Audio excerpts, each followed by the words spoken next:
Kisahmuslim.com. Kisah penggugah jiwa. Dia bagaikan ibu bagi Nabi Muhammad. Kita ketahui bersama, Rasulullah Sallallahu Alaihi Wasallam ditinggal wafat oleh ibunya saat beliau masih berusia kurang lebih 6 tahun. Di usia kanak-kanak itu, ia diasuh oleh kakek, kemudian pamannya. Saat bersama pamannya, Abu Thalib inilah, beliau mendapatkan seseorang yang tampil sebagai seorang pengganti ayahnya dan pengganti ibunya. Pengganti ayahnya adalah sang paman yang begitu menyayangi beliau, dan pengganti ibunya adalah istri dari Abu Thalib yang juga masih bibi beliau dari sisi nasab. Ia adalah Fatimah binti Asad radhiyallahu anha. Fatimah binti Asad adalah salah seorang sahabat perempuan yang saat wafat dikafani dengan pakaian Rasulullah Sallallahu Alaihi Wasallam. Berikut ini secuplik tentang kisah kehidupannya radhiyallahu anha. Fatimah binti Asad radhiyallahu anha adalah seorang wanita dengan ketakwaan dan keimanan yang kuat. Ia memeluk Islam di Mekah setelah wafatnya suaminya Abu Thalib, paman Nabi Sallallahu Alaihi Wasallam. Nabi Sallallahu Alaihi Wasallam bersabda tentangnya setelah ia wafat, "Semoga Allah merahmatimu, hai ibuku. Engkau adalah sosok seorang ibu setelah ibu kandungku. Engkau merasakan lapar untuk membuatku kenyang. Engkau tak berpakaian baru agar aku memiliki pakaian. Engkau tahan dirimu dari sesuatu yang baik untuk memberiku makanan. Semua itu kau lakukan berharap wajah Allah dan negeri akhirat." Kehidupannya. Nama dan nasabnya adalah Fatimah binti Asad bin Hashim bin Abdi Manaf al-Qurashiyah al-Hashimiyah. Ia adalah ibu dari Ali bin Abi Thalib radhiyallahu anhu, Ibnul Athir Asadul Ghabah. Ibu dari Fatimah adalah Hubbah binti Haram bin Rawahah, juga seorang wanita Quraisy. Ibnu Qutaibah al-Ma'arif.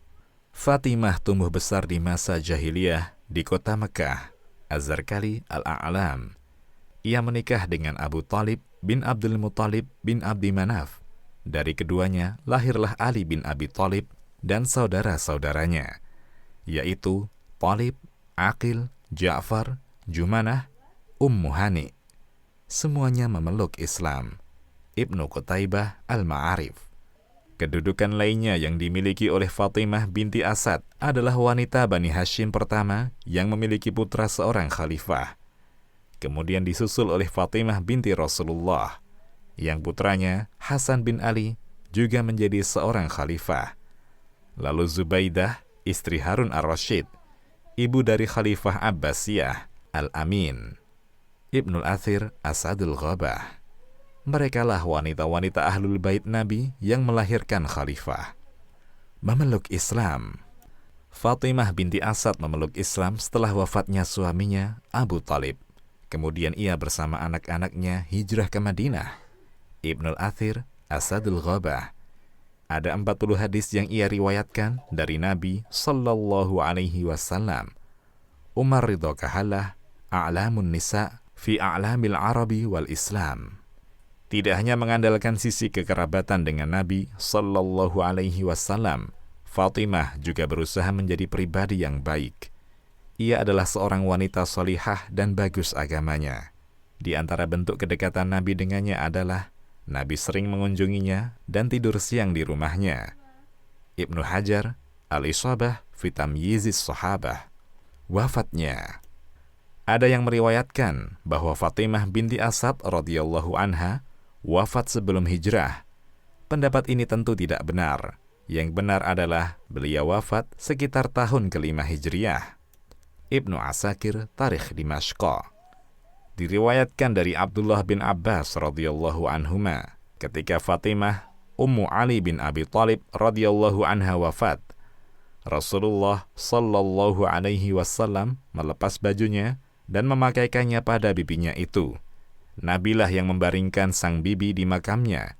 Ketika kuburnya sudah ditimbun, orang-orang bertanya, "Hai Rasulullah, kami lihat Anda melakukan sesuatu yang tidak Anda lakukan kepada orang lain.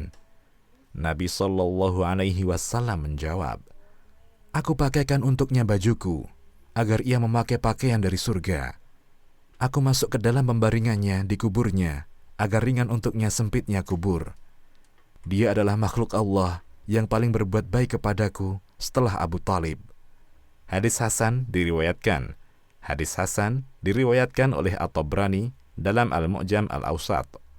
Dari Anas bin Malik radhiyallahu anhu, ia berkata, tatkala Fatimah binti Asad bin Hashim Ummu Ali radhiyallahu anhuma wafat, Rasulullah sallallahu alaihi wasallam menjenguknya.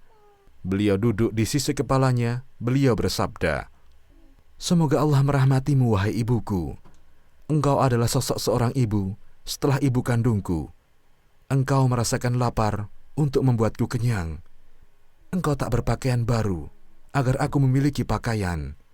Engkau tahan dirimu dari sesuatu yang baik untuk memberiku makanan.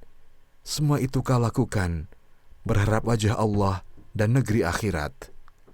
Kemudian beliau perintahkan agar dimandikan 3 kali.